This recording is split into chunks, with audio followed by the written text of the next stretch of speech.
When did you first hear of CF Moto? Because let's face it, if it wasn't for the fact that they're now a sister brand to KTM, we wouldn't be seeing half as much of the brand as we do. And why not? Well, we're motorcyclists. We're kind of naturally suspicious. We've seen lots of the next greatest thing. Things like fancy suspension systems, helmets with cameras in them, weird innovations over the years. And let's be honest, 90% of them turn out to be garbage. We don't want them, we ignore them, and that makes us all quite cynical when something new comes along. But the CF Moto, I think, deserves a look. They're actually a brand that's been around for 35 years. I first heard of them over a decade ago because my quad's a CF Moto. And in the place of all the Honda quads that farms around here use, I've got a CF Moto, and you know what? It has never ever let me down. That's a good thing. And that's why I think they're growing as a bigger and bigger force to be reckoned with. If you look at their range of motorcycles now, it's huge. They've got sports tourers, naked bikes, sports bikes, adventure bikes, and I'm not talking the little novelty 250-300 things, proper big capacity twin cylinder bikes that have performance that should be worrying all the European manufacturers. There are a ton of other questions to ask. I am going to go and visit a CF Moto's dealer. I kind of got some hard questions I want to ask them.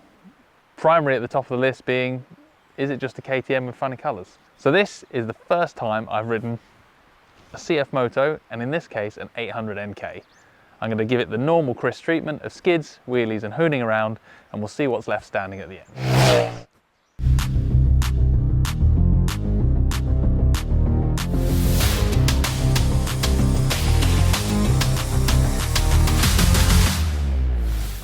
It's telling me off to go sub 19 miles per hour, and then I can use the touchscreen. There we go. I just wanted to make it look pretty. Unsurprisingly, I'd have to describe the riding experience of riding this CF Moto. It's like riding a KTM 790 on shit tyres. The internet is absolutely packed with cheap made copies of other things, often manufactured in China, and I'm certain that the comment section below this video is going to explode with lots of people saying, Chinese copy. Is that fair? I don't know, it's so tricky now. Everything's copied of everything else, and with the Pira Mobility Group, you know, Husqvarna, Gas, KTM, CF Moto, doing their badge engineering thing where you put the same engine in 4 different bikes and call it 4 different things. It's actually just logical that the CF Moto would do the same thing. Styling wise, I think it looks awesome. It definitely looks different to the Husgas KTM family. There are some bits of it that look familiar. Husqvarna Nuda 900 mudguard, Hornet headlight, a little bit of MV Augusta about the seat unit. And again, we could pick on them for that, but actually look back over history at some of the most stunning bikes, some of the most iconic bikes. There's always a bit of them that's copied something else. You know, you could look at some of BMW's early R1150Rs, I think, that had the twin underseat pipes, exactly like a Ducati 916. Triumph 675, the seat unit off that looks exactly the same as the seat unit on a Honda CBR 600RR. Loads of manufacturers have pinched design cues from other manufacturers, either knowingly or unknowingly. So is it fair to pick on the CF Moto just because it's Chinese and say, yeah, Chinese copy?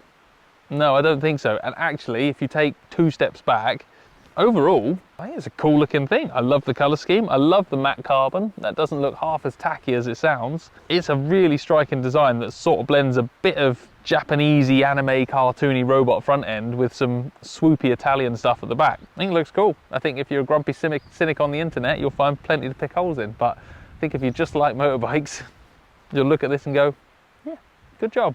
Kind of your normal blasting around on the road conditions. It's actually really good. The motor is very familiar. The quick shifter has a really good like bark and crackle to it. So I don't remember from the 790, but maybe I've just forgotten. But it sounds cool. Engine wise, as you'd expect, it feels like a KTM 790 is awesome. Really good engine, really good power, fun. Of all the parallel twins, this one does just feel so good. Shifts gear as well, makes cool noise, happy days. The J-Juan brakes, and you might not have heard of J-Juan, but famous for making brake hoses in the motorcycle engineering world. Lots of manufacturers have used their brake hoses for many, many years. When I was messing around and doing a million laps of a set of corners and braking really hard, I did start to get a bit of squishiness, a bit of brake fade. But again, under normal riding conditions, no complaints.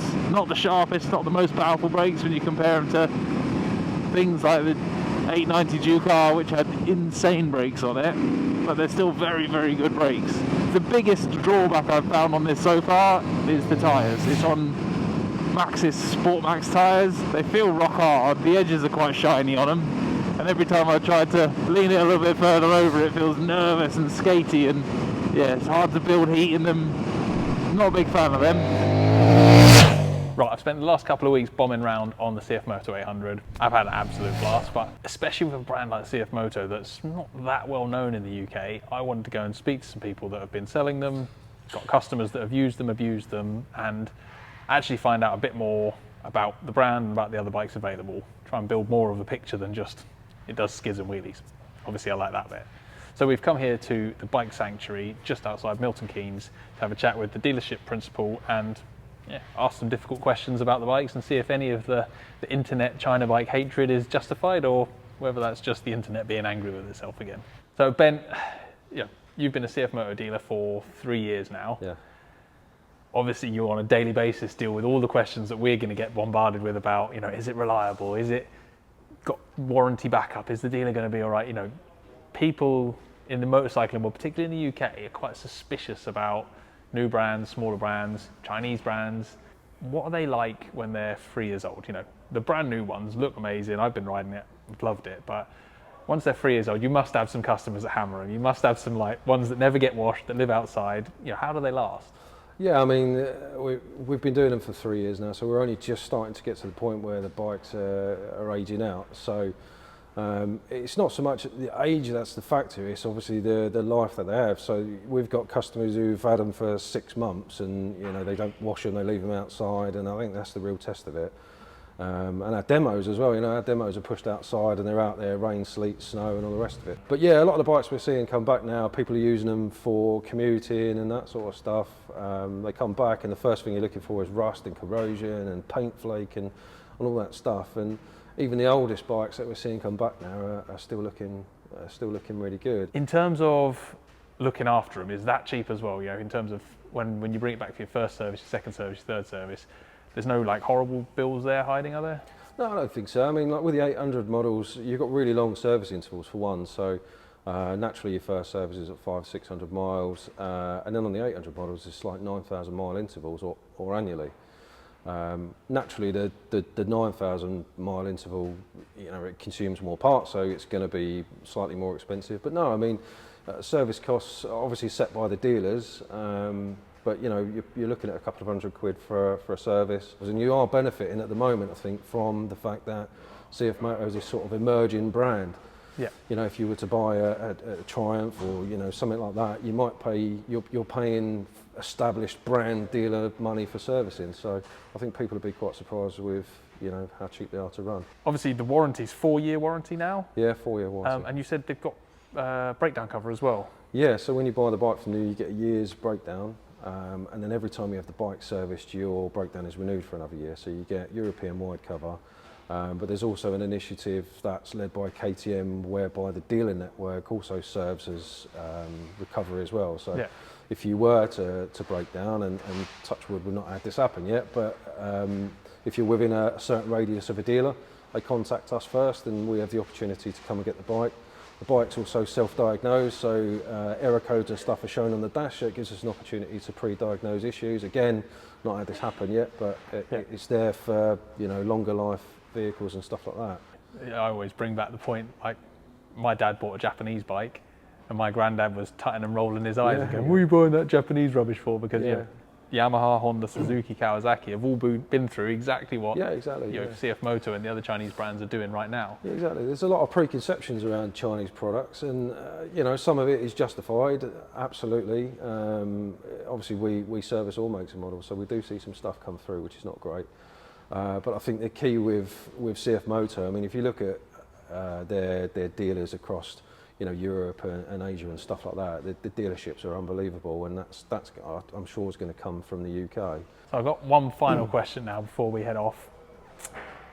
It's a bit of an oddball question, but who's buying them? It's a mixture of everything, to be honest. I mean, so the 800 MT is probably the biggest volume seller that we've had, and I think a lot of that's it's the whole package that it comes with, and you know, if you're drawing sort of parallels and you're kind of looking at maybe the Triumph Tiger 900, that sort of customer. I'm having a lot of people come in trading in GSs, like 1250 GSs, really? like high spec TEs and stuff like that, to go for something a little bit lighter. With the new models that are coming through, particularly like the 450s, that covers a huge market. So we're seeing a lot of like new riders who are coming through from 125s on A2 licenses, that sort of thing, going for the 450s. And conversely, we're seeing more experienced riders coming back off of bigger bikes because they want something lighter that they can sort of throw around at the weekend that's not going to break the bank. Thanks for talking to us, Ben. Best of luck with them, and yeah, let's get out for another play.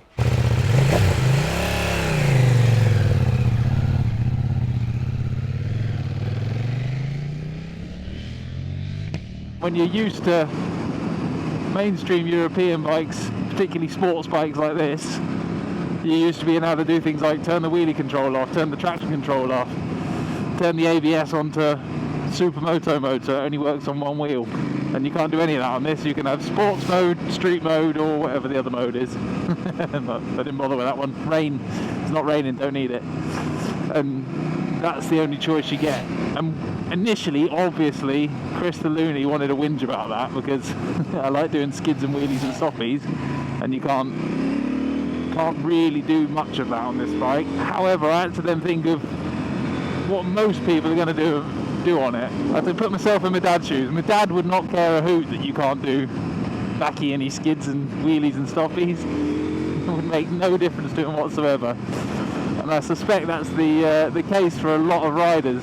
It won't matter that you can't do skids and stoppies and wheelies, so that won't be a thing. But for me, I was sad. But for most people, it's not going to be a problem. I think when it comes to this bike, you have kind of got to put your preconceptions on the shelf a little bit. It's so easy to jump to this conclusion that Chinese bikes are cheap, they're copies, they're badly made, they're blah, blah, blah, blah, blah. And I just don't think that's fair. I'm not saying that every bike that comes out of China is amazing. Every bike that comes out of Europe isn't amazing, let's face it. But in the case of this CF Moto, I think it is a really, really good bike, and I think it's a real genuine contender if you're out for a middleweight, in this case a middleweight twin-cylinder naked sports bike. I think it should be on your list of bikes to check out and ride alongside all the big stuff from Yamaha, Kawasaki, Aprilia, Ducati, KTM. This is definitely, in my mind, an equivalent to them. Now, I'm basing this on 2 weeks of riding and a lot of kind of talking and research and speaking to people and trying to get a feel around it. It's so hard to actually know what this bike's going to be like with 50,000 miles and 10 years old. I couldn't tell you. But as it is today, I've not felt anything while riding it that's made me go, that's the cheap alternative. In terms of the riding itself, it rides to me, the best way to describe it would be a soft version of a KTM 790. It's a little bit more comfortable, a little bit less aggressive and a little bit more forgiving. And you know, it's kind of reflected in the way it looks. That's kind of how it rides. Can't turn the ABS off, can't turn the traction control off, can't turn the wheelie control off. So if your brain is all about the angry, pointy, I want to do the crazy bike, this isn't the one for you. You'd probably go and buy the KTM 890, or if you want the cheap version, the KTM 790. But if you're after something in the middleweight segment that's a really good fun road bike, has got loads of tech on it, you know, I've not really gone deep into it, but what you've got on this dash, when you attach it to the app on your phone, you've got a map to show you where your bike is. You can see on your phone how much fuel's in your bike. You've got full Apple CarPlay on there. You know, the technology and the capability is absolutely top level. So if that's more important to you than being able to do power slides, skids and wheelies and all the dumb stuff, then this is a well worth a look. Time for the 800 NK to go back now. What's been interesting about this is actually spending some decent time on a CF Moto and around the shop, the brand, talking to people about it. CF Moto as a manufacturer has been appearing in more and more press releases, in more and more shows, in races, the names everywhere. They are growing and they're kind of pushing to be, you know, just like it used to be that Aprilia, Ducati, BMW, KTM were the weird little European manufacturers and are now big global players. feels to me like CF Moto's going the same way. They've got some really exciting new bikes in. The little twin cylinder 400 that Chad rode, he absolutely loved, and everyone I've spoken to that's ridden one of them has come away with a massive, massive amount of praise for the bike. I think it's worth including them on your list now. They're not just that weirdy beardy, cheap budget manufacturer that it's easy to assume they are. I'm excited to see what's in the pipeline. I'm excited to spend some more time on their bikes, and I'm excited to find out which cable I have to cut to make this one do wheelies.